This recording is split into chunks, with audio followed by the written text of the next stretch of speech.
Hey guys, thanks for tuning in to another video on ForgottenWeapons.com. I'm Ian McCollum, and today, courtesy of Interordnance or Royal Tiger Imports, we're taking a look at an M38 Carcano. This is a fucile corto, or short rifle, and it is the rifle that Italy developed for World War II, and I will argue that it is conceptually one of the very best rifles, bolt-action rifles, of World War II.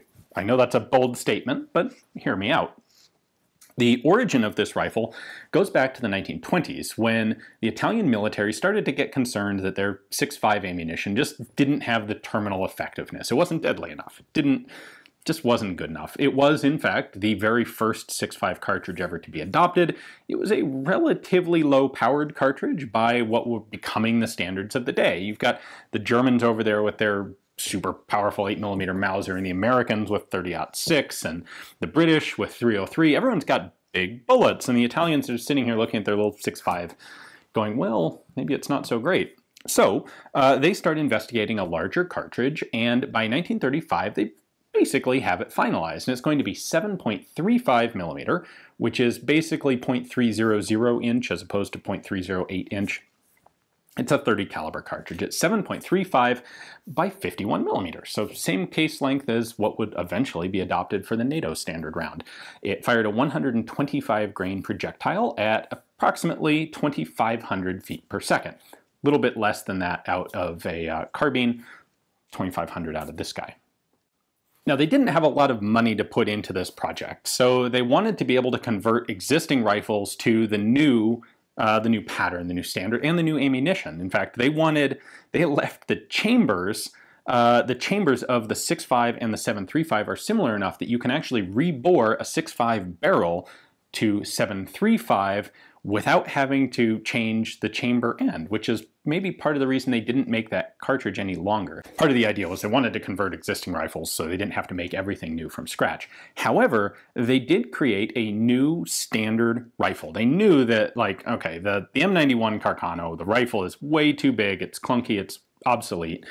The carbines are maybe a little too short for everybody. We want something new for the standard infantry.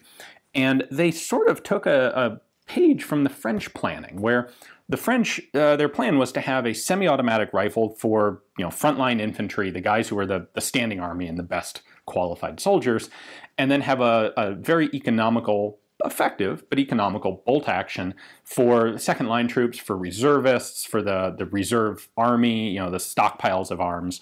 The Italians did the same thing with this. Their plan was to have a semi-automatic rifle for the hotshots, the main infantry in the standing army, and that was going to be made by Armagera, and war pressures, the outbreak of World War II, prevented that from happening. Only a small number of those were made, and by the way, I have a video on that, so if you're interested, check it out.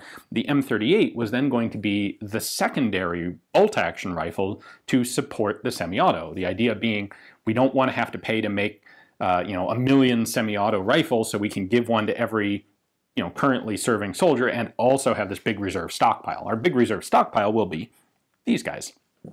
So in a rather forward-looking recognition of the realities of combat, one of the big changes they made was to replace the rear sight. They took that whole fancy adjustable 2,000 meter or even 1,500 meter on the carbine's rear sight, threw it away, and replaced it with a fixed 200-yard notch. Not because their soldiers couldn't shoot, but because they recognized that in actual combat, virtually nobody was ever taking shots at over about 300 meters. So why are we spending all the time and money to put this fancy 2,000 meter rear sight on the rifle? 98% of what we need is done with this. It's simpler, there's nothing to break, there's nothing to go wrong, nobody's going to accidentally set their sights wrong and then miss. So they did that. They gave it a bent down bolt handle like the carbines. They gave it, oh, you can't see it there. They gave it side mounted sling setup. In many ways, the changes they made from the features that they chose for this are kind of analogous to what the Germans did with the Car 98K.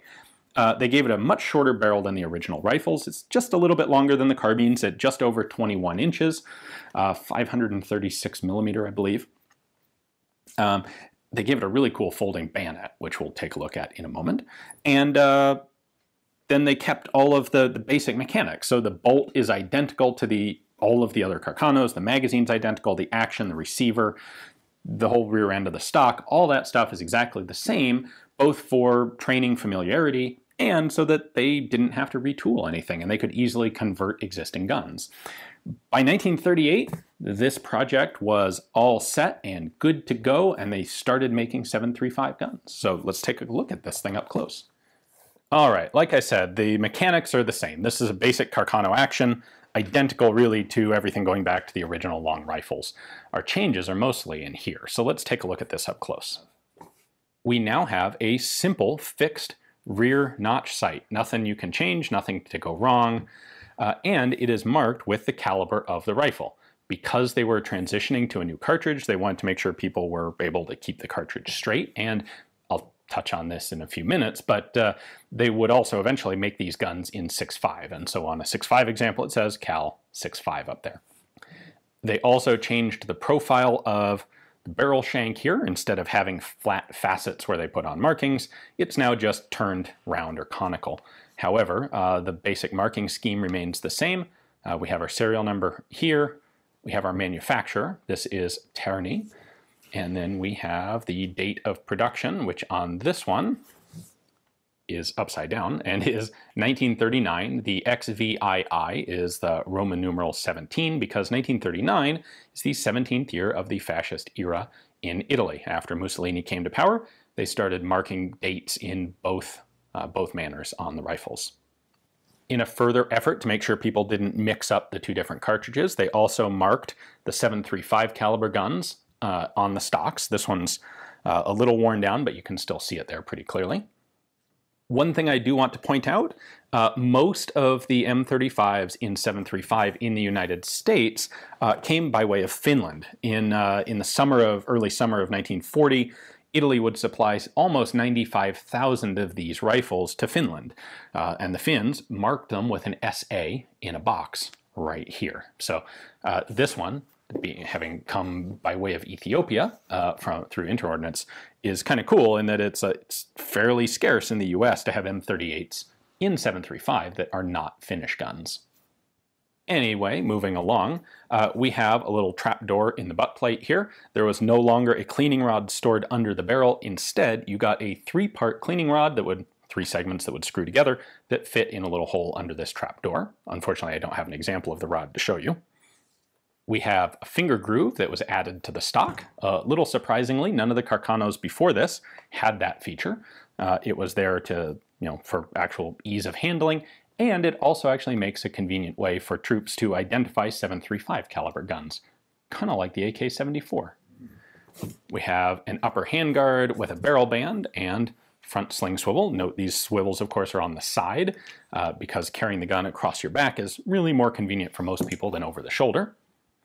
And then we have a bunch of hardware out here. So a nose cap with a traditional style of bayonet lug, front sight, and you'll notice there is a cutout kind of like the M91 machetos for a folded bayonet blade.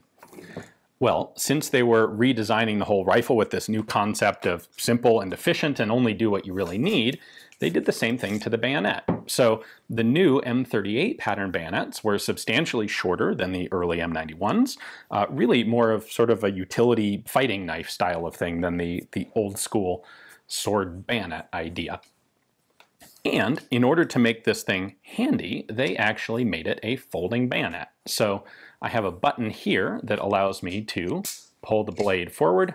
I can then rotate it around, snap it back into place, and now the bayonet is, well, it's in the folded position, and I can snap it onto the rifle just like so, and I can carry it there without the rifle actually being any longer, without risk of accidentally poking people in the eye. And then when I need to use it, I simply push the button, pull the blade back, snap it out like that. Now they did also issue them with scabbards, so you could carry this thing on your belt as well, but the idea was it's a little more convenient to carry it out here.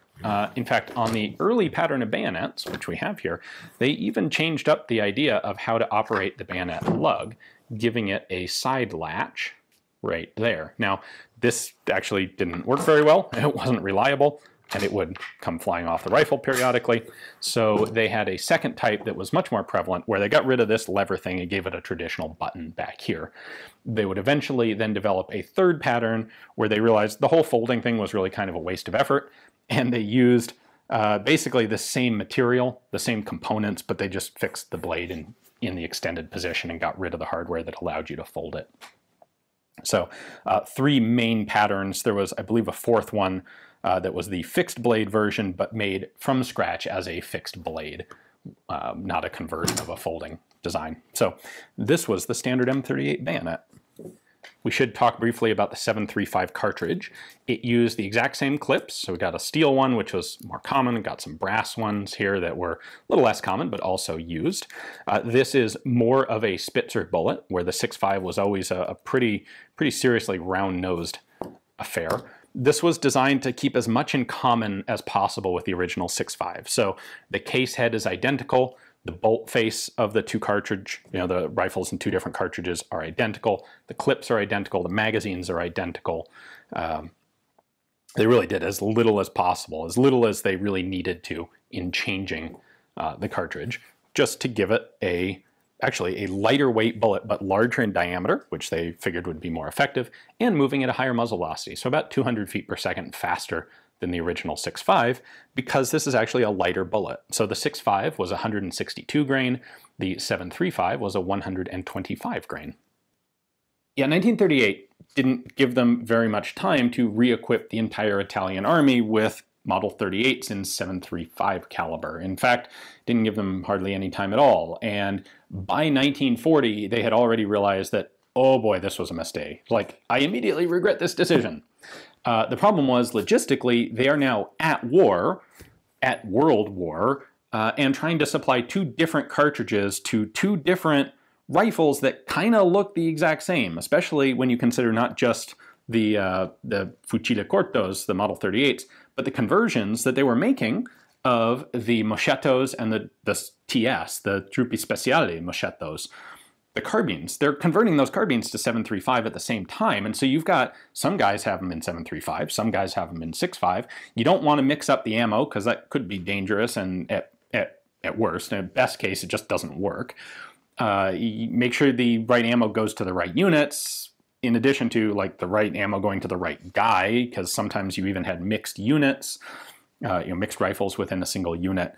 And then trying to supply, even if you got all that straightened out, well, you've got machine guns also to deal with. Are we changing all the caliber of our heavy machine guns? Are we making only new 7.35 machine gun? It was a disaster. By 1940, they cut off the 7.35. And they said, forget it. We're going back to 6.5 for the duration of the war. And so they actually stopped making M38s in 7.35 and just started making them in 6.5. And they did the same thing with the other patterns, with the moschettos, both patterns of moschettos, and they would eventually actually make another sort of long rifle, the Model 41, in 6.5, but that's a subject for a separate video. So what we end up with are 6.5 and 7.35 versions of basically every Italian rifle that was part of the Model 38 program. The Italians would continue to use these guns through the end of World War II, and then in fact they continued to use them in some roles through the 1960s and 70s, mostly reserve stuff and that sort of thing. But I will argue that the changes made to the Model 38, the short-range fixed sight, the short barrel, the side-mounted sling attachments, the bent bolt, just the very handy nature of this rifle, I think, make it a real contender for the best bolt-action rifle of the war. It has a quick-to-load 6-round capacity. In either caliber, it is lighter shooting than the cartridges that spurred the Italians to develop 7.35 in the first place. It's a much more pleasant gun. 6.5 especially is a very pleasant thing to shoot out of one of these short rifles. Yeah, to my mind, like I'd much rather have one of these than an 8mm Mauser that's bigger, heavier, kicks more, and holds less ammo. So, a controversial opinion, perhaps, but there it is. So, a big thanks to Interordnance for providing this rifle for me to show to you guys. They have a whole bunch of cool stuff on their website, not just a huge variety of Carcanos, but a whole bunch of other cool stuff. All of these rifles came out of Ethiopia, and there are some great stories behind them. So check those out, and thanks for watching.